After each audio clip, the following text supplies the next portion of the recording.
The following program is a sports handicapping show.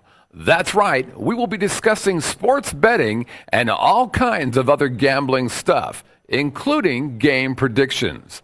As you know, not every bet will win, but we do our best.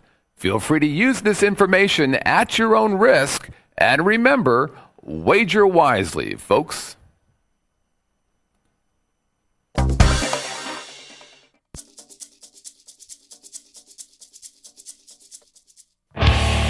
Broadcasting from the Vegas Video Network studios, live from the Las Vegas Strip, Covers.com presents Vegas SportsDay.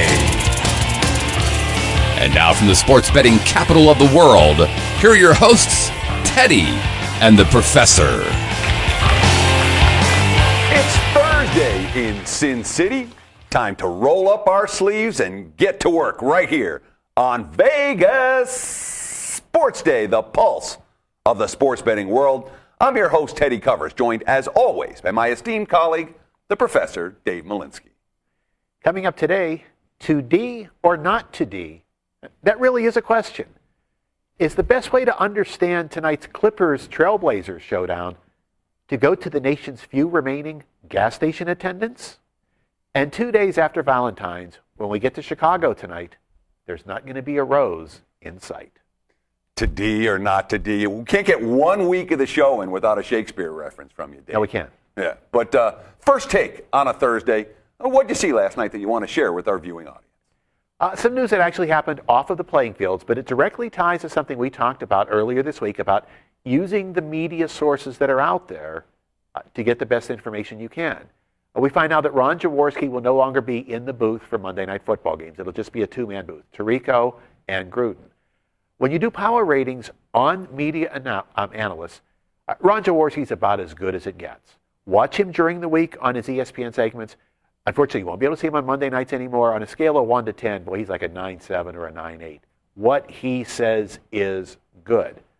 Problem is, there were too many people in the booth because Gruden, how do we refer to him? The Allen Iverson of sports analysts. Yeah, he says a lot of very, very good things, which will happen when you say a lot of things. It's sort of like Iverson. He'll make the spectacular plays because Iverson took so many shots. Gruden speaks so much. You got to wade through it. You'll get some good points out of him. But boy, you have to sit through a lot of bad ones as part of that process. Okay, I had nothing from last night's games.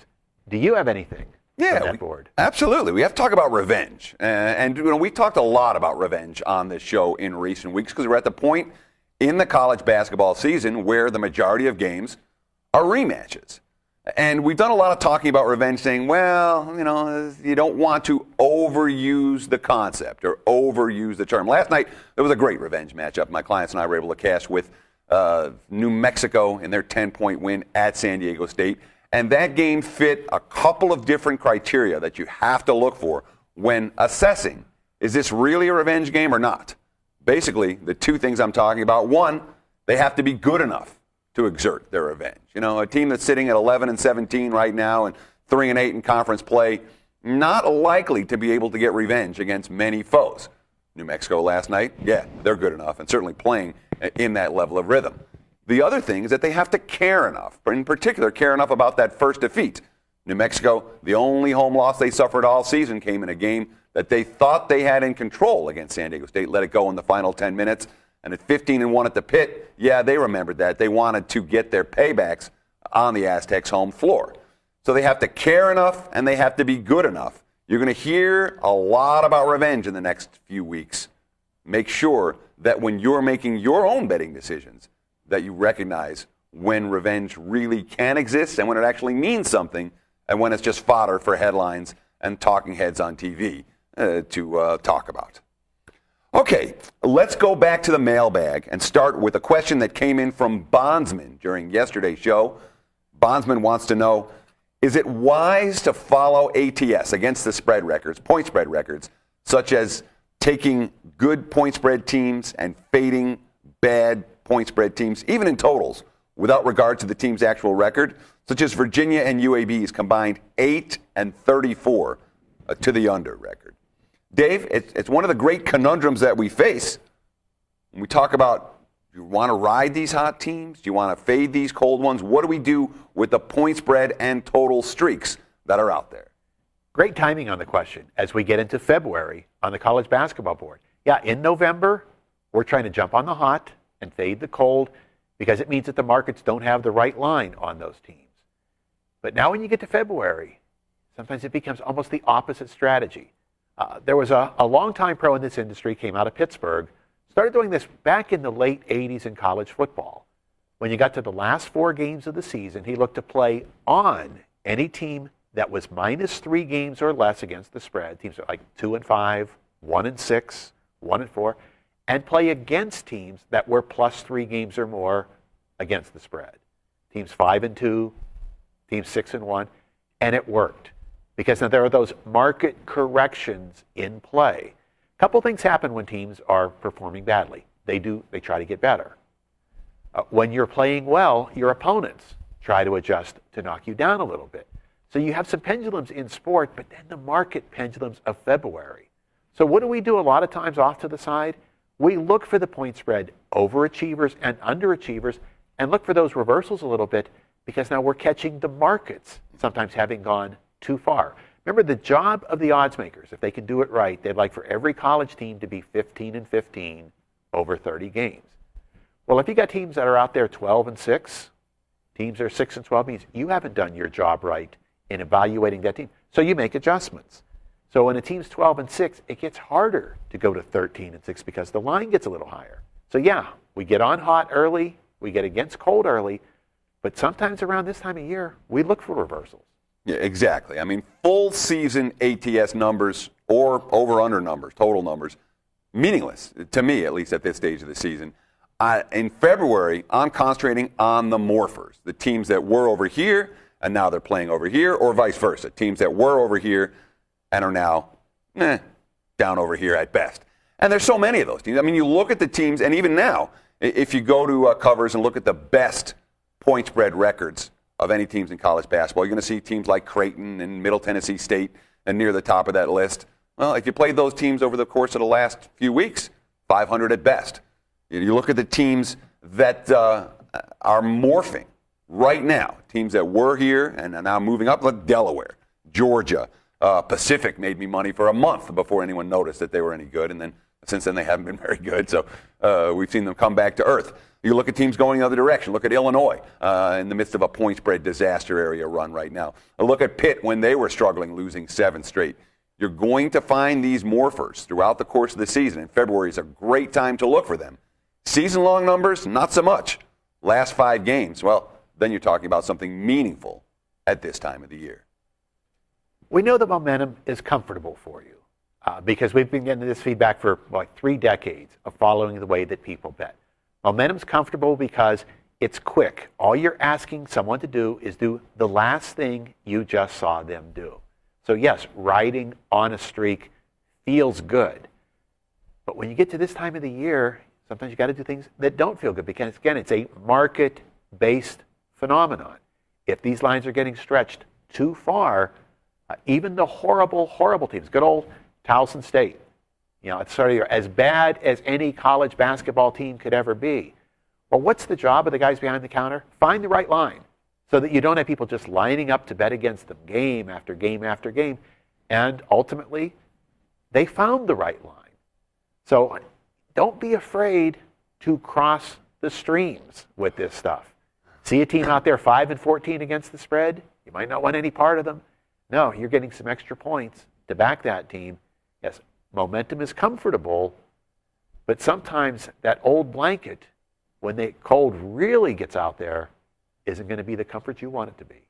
If it's not a Shakespeare reference, it's a Ghostbusters reference.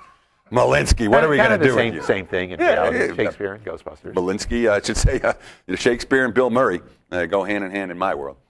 I think they do. I think they do. I really do. Yeah. Bottom line, great question, Bondsman. Thanks for sending it in. And, of course, you guys should join him. Email address, sportsday@covers.com, or answering viewer emails on a daily basis right here in the first segment. Keep those questions coming. Again, sportsday@covers.com. You can follow us on Twitter @VegasSportsDay. And, of course, you can, many of you are already involved in the community at Covers.com. Active threads and discussions going right now, Covers.com/posting forum. Is it possible that a team's best defensive strategy could be just pull the kids off the court and don't even try? We're going to tell you about that coming up next in the Postmortem. You're watching Vegas Sports Day. Are you looking for the latest odds, the fastest scores, the most important trends, and the best matchups and stats? Are you looking for the key late-breaking information that can make you a winner? Well, Covers.com has the answer. The world's largest sports betting community gives you a front row seat in the heart of the action, from the opening lines to the final scores. If you want to stay ahead of the game, Covers covers the numbers.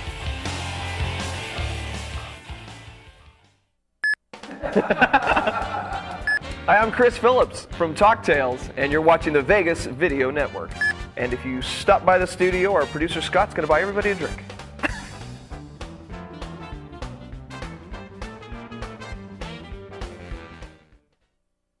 Okay, guys, let's scrub up. Let's get those surgical gowns on. It's time for the Postmortem, where we take you deep inside the game to show you things you should have seen, but probably didn't. Breaking down extreme results. It's a big part of the things that we do each day, both here in Postmortem and in terms of our own handicapping.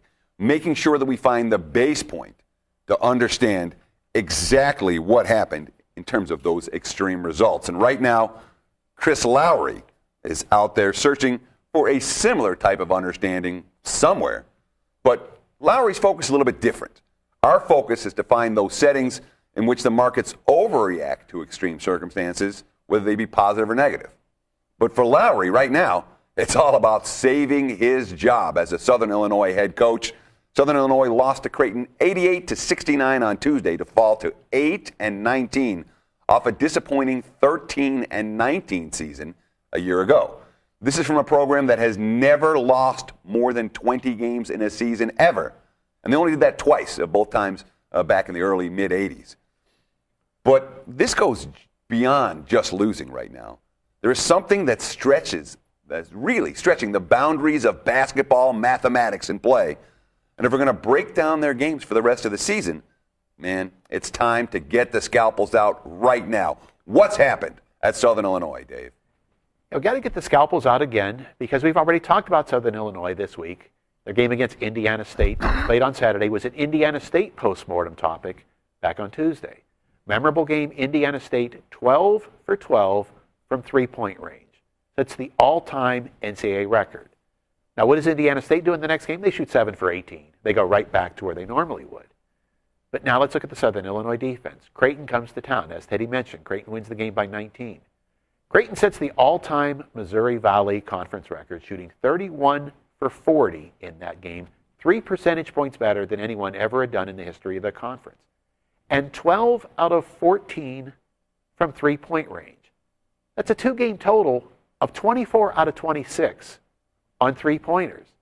So the thought is, Lowry's saying, well, we need to make adjustments. We've got to get out to the shooters better.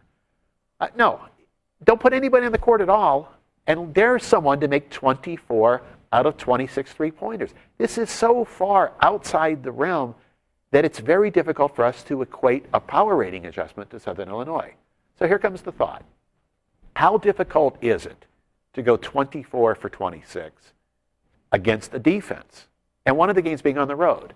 Well, let's try this. How about if we took the best shooters in the world? We put them out on the court with nobody guarding them at all. And let's see if somebody could hit 24 out of 26. Well, we're not speculating here. This happens. It's called the NBA three-point shooting competition held at the All-Star Game. They've been doing it now since 1985. Let's take a look and see how the best shooters in the world, with no one guarding them, have been able to do from three-point range. Find out, in this time, there were 182 contestants. Now, we don't say players because a lot of guys repeated in their year after year. Out of these 182 contestants, you had 257 individual rounds of shooting. Each round, you take 25 shots. Now, we told you Indiana State went 12 for 12 last Saturday. How many times out of those 257 rounds did anyone make 12 in a row or better? One. Only one time. Craig Hodges, 1991, he made 19 in a row. That's the only time anyone got to 12 in a row or better. How about that 92% clip that we just saw Creighton and Indiana State knock down? Of those 257 rounds, how many times did one of the best shooters in the world, completely unguarded, match that? 0. Did not happen. That tells you just how bizarre this shooting cycle was against Southern Illinois. So the question is, what do we do with it? Lowry wants to get his kids to play harder. His job is going to be on the line. Do we just dismiss it as a fluke? Well, a big degree of it, yes, and that 24 out of 26 shouldn't happen again in our lifetimes. If the best shooters in the world, unguarded, couldn't do that, why should some mid-major teams, Indiana State, not even a tournament-level team, why should that have happened? We just might find ourselves betting on Southern Illinois, similar to the question we had in our opening take about buying in a team where no one wants them. We might be betting on Southern Illinois in the days ahead. One of the guys we bet on a lot is Manu Ginobili. Ginobili, one of these guys who provides outstanding value because he does things that don't always show up in the box score. There's a lot of Jeremy Lin in this, and that Ginobili comes from a different background. His notion was, my team must win the game. Not I must score 30, not I must be a star, not I must make the spectacular play. My team must win the game. And boy, San Antonio has won a lot of games with him on the court. We bring this up because we saw another extreme in a box score on Tuesday night. Ginobili's performance against Detroit, almost one for the ages, but it shows you why you do need to come to the postmortem and dig a little bit deeper. There are some insights there that are very valuable to take forward. Yeah, I mean, when the Spurs took the court on Tuesday, Ginobili was only playing for the second time since returning from his extended injury absence. And Greg Popovich, wasn't ready to put him back in the starting lineup just yet, bringing Ginobili in off the bench. And if you only looked at the traditional box score lines, you might have thought Ginobili clearly not ready to be back on the floor. 0 of 4 shooting in that ballgame, only 1 point in 24 minutes of play, just 1 rebound during that span. Not exactly pretty numbers. But when we look, and let's see that graphic real quick, Jake.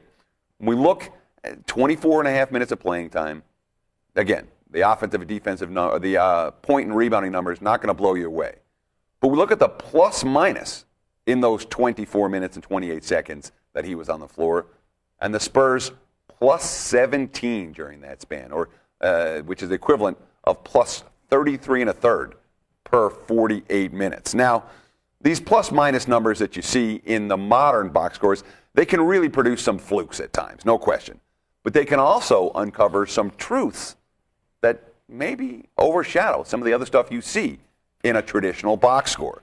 How does a guy that does not make a shot, has only 1 point and 2 boards, despite playing more than half the game, register a plus 17? Because he plays to win the game.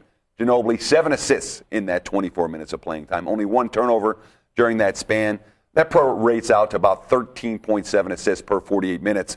Only Steve Nash rates higher than that this season. The assist-to-turnover ratio even eclipses what we see from the league-leading 4.35 to 1 from Toronto's Jose Calderon. Quite a team performance on Tuesday.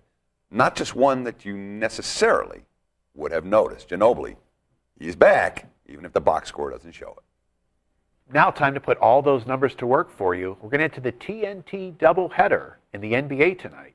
You're watching Vegas Sports Day. This is David Ivey from Pub Crawl. It's funny because David from you should just leave it on. Hi, I'm David Ivey from Pub Crawl, and you're watching the Vegas Video Network.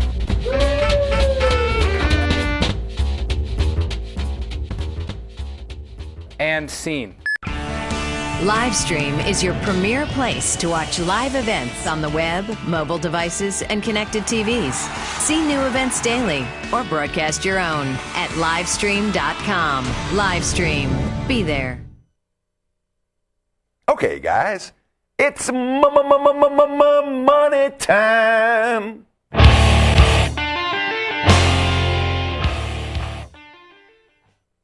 This edition of Money Time is brought to you by Covers.com. Remember, for all the key information you need in every sport, Covers covers the numbers.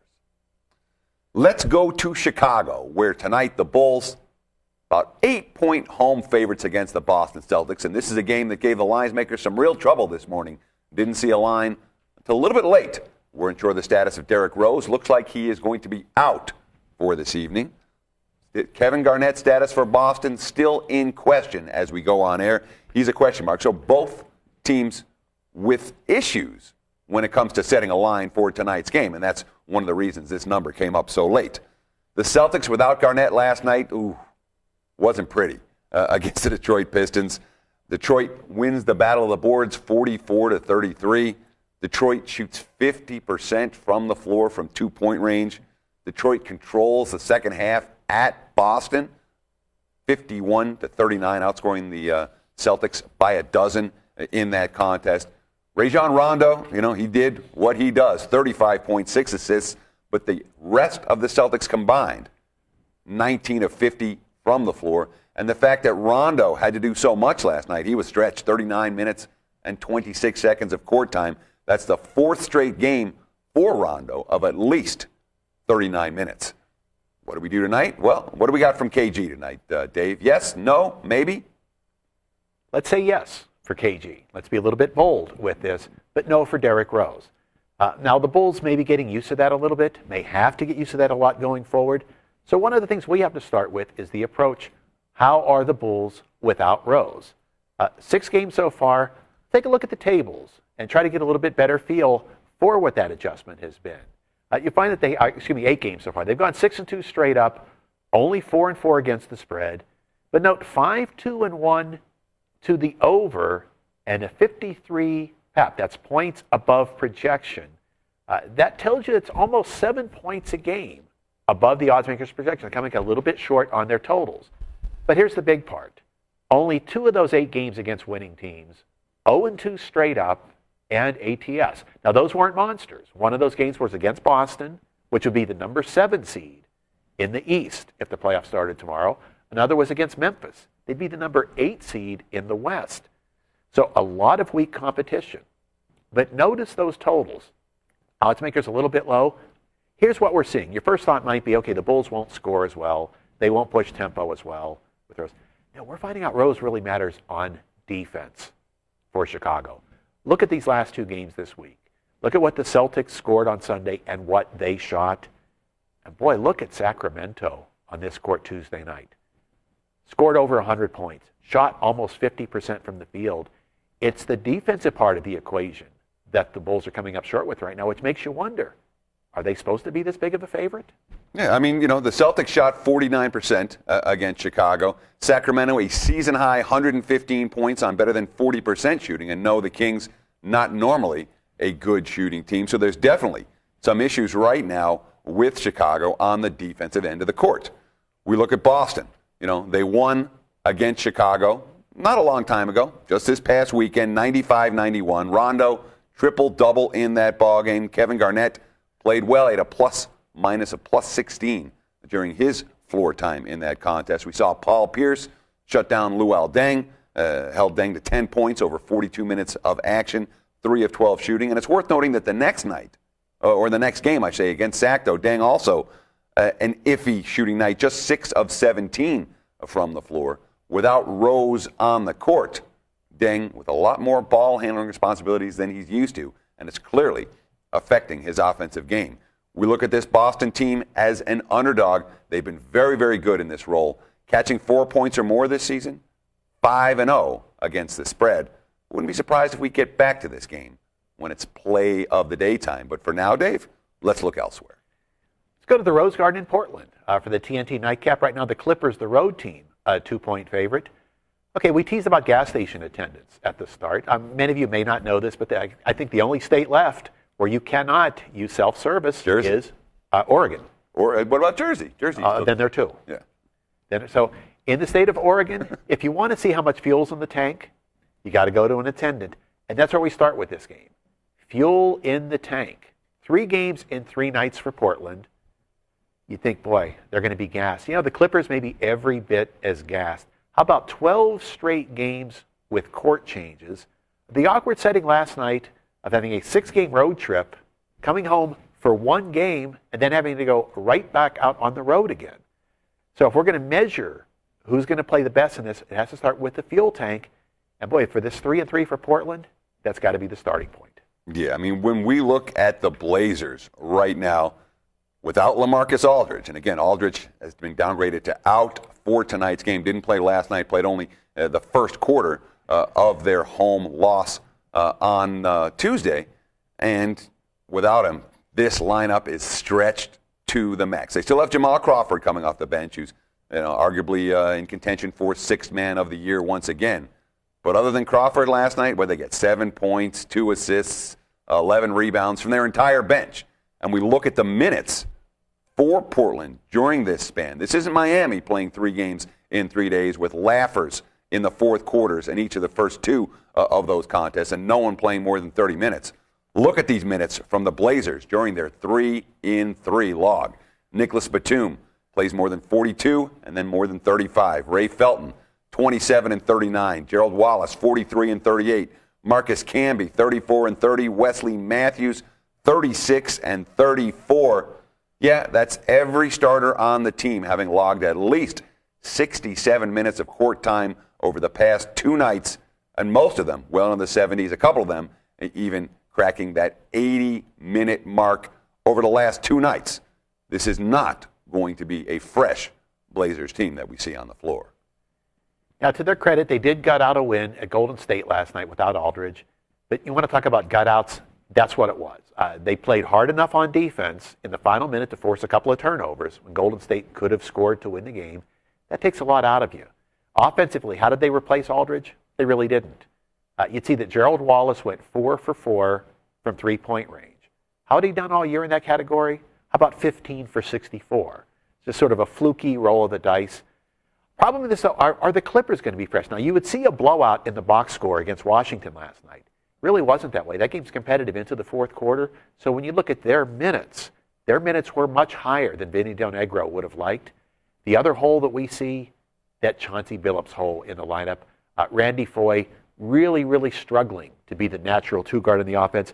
Last 2 games, only 13 points in 61-30 of court time, only 2 for 14 from the field. They're going to have to find another number 2 if they're going to maintain a good run at the playoffs. Coming up next, right here on Vegas Sports Day, we're going to break down key college matchups in the Big East and the ACC as Money Time continues. Traditional media believes that after about 3 minutes, you'll tune out. Most Vegas media companies think if it doesn't jiggle, you won't tune in. At the Vegas Video Network, we think both are wrong. The Vegas Video Network is the first and only live online broadcast network that specializes in insider news and expert views about Vegas. We combine great storytelling with the ability to watch when and where you want on your computer, mobile device, or television. Discover the real Las Vegas. Visit VegasVideoNetwork.com.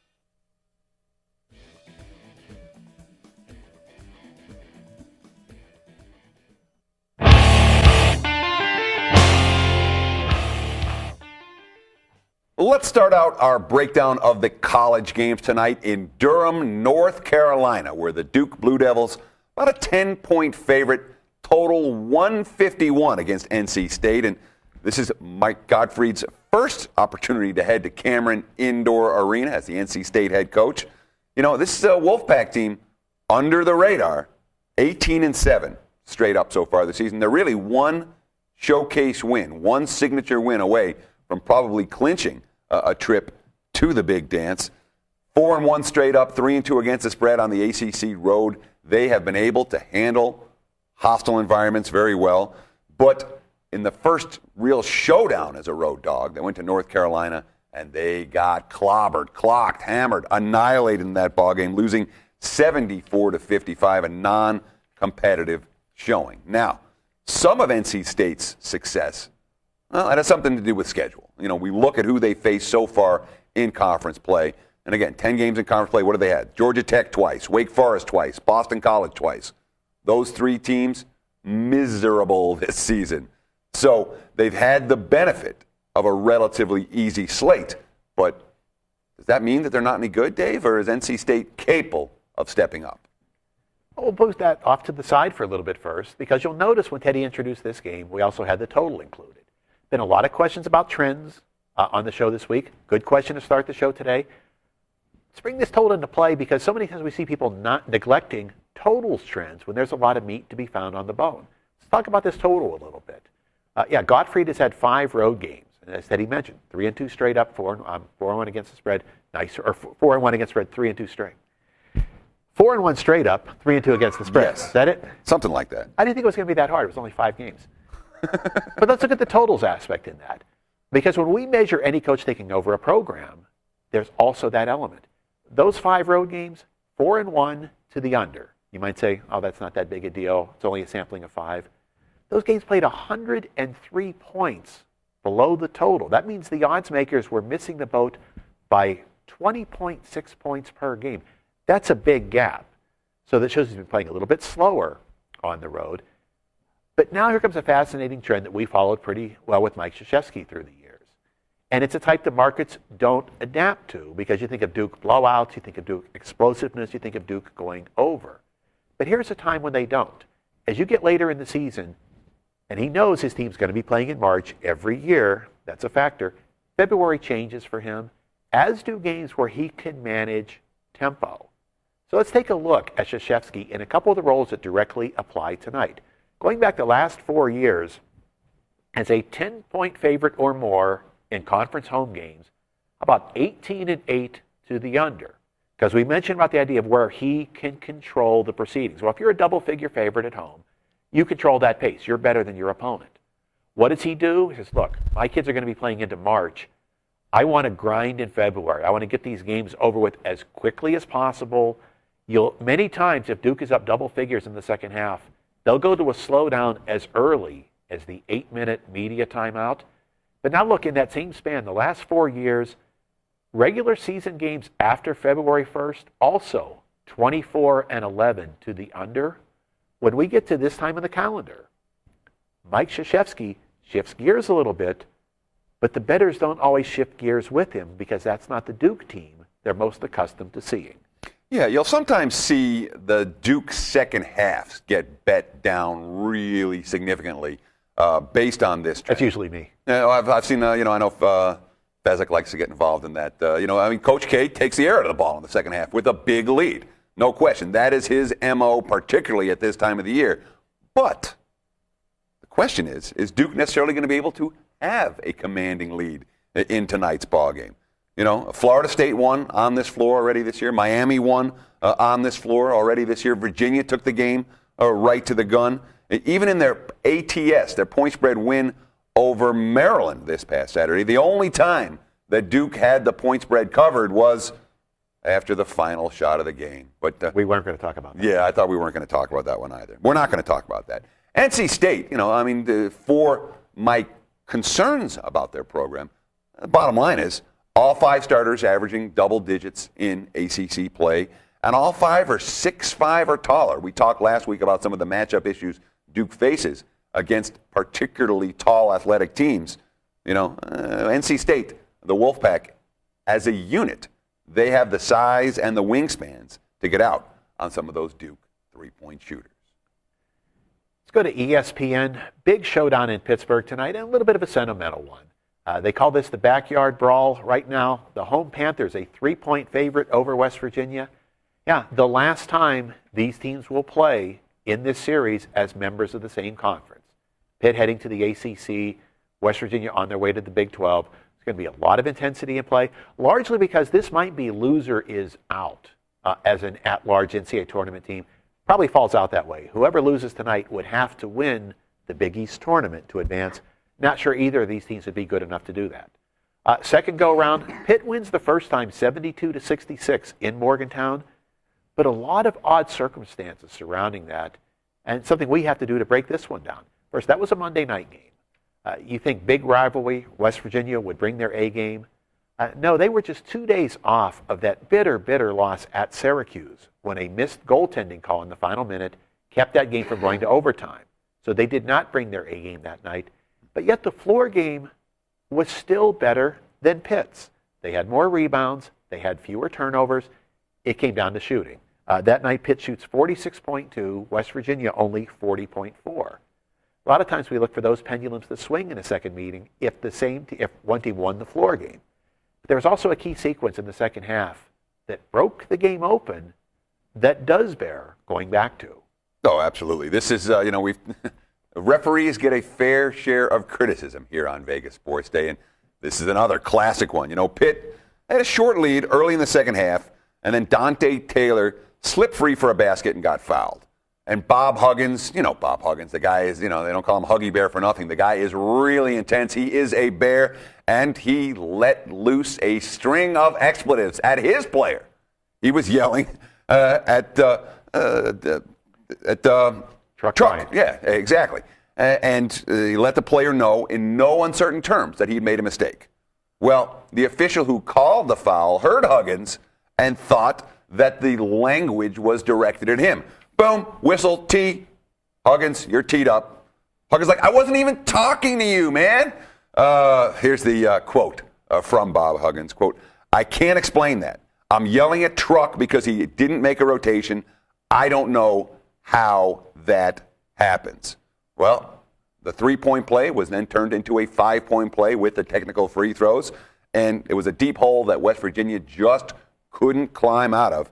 An absolute huge difference in that ball game. Now, Pitt, they definitely got an early boost from the return of Trey Woodall, but that momentum has faded over the course of the last couple of games. Back-to-back losses at South Florida, at Seton Hall by a combined 19 points. Pitt's been out-rebounded in all 4 February games. We're used to seeing Pitt winning the rebounding battle by margin year in, year out. Just isn't happening right now. And this is the only game in an 11-day span for West Virginia. They can let it all hang out tonight. For the seniors, for Kevin Jones, could be the first ever player to lead the Big East in scoring and rebounding.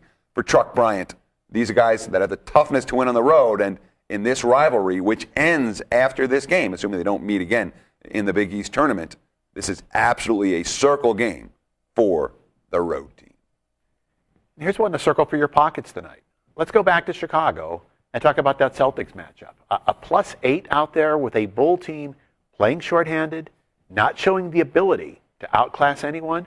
Yeah, give us the Celtics +8 as the Sports Day play of the day. Our sources tell us Kevin Garnett does play tonight. We saw on Sunday how bad Rajon Rondo outplayed C.J. Watson. It's a lot for Chicago to just win the game in this matchup. But for them to win it by more than 8, no, that's not in the cards. Celtics +8 as the Sports Day play of the day. And that's going to wrap it up for the Thursday edition. Thank you so much, really, for taking time out of your day to spend with Mr. Malinsky and myself. Enjoy the games and good luck. We'll see you again tomorrow.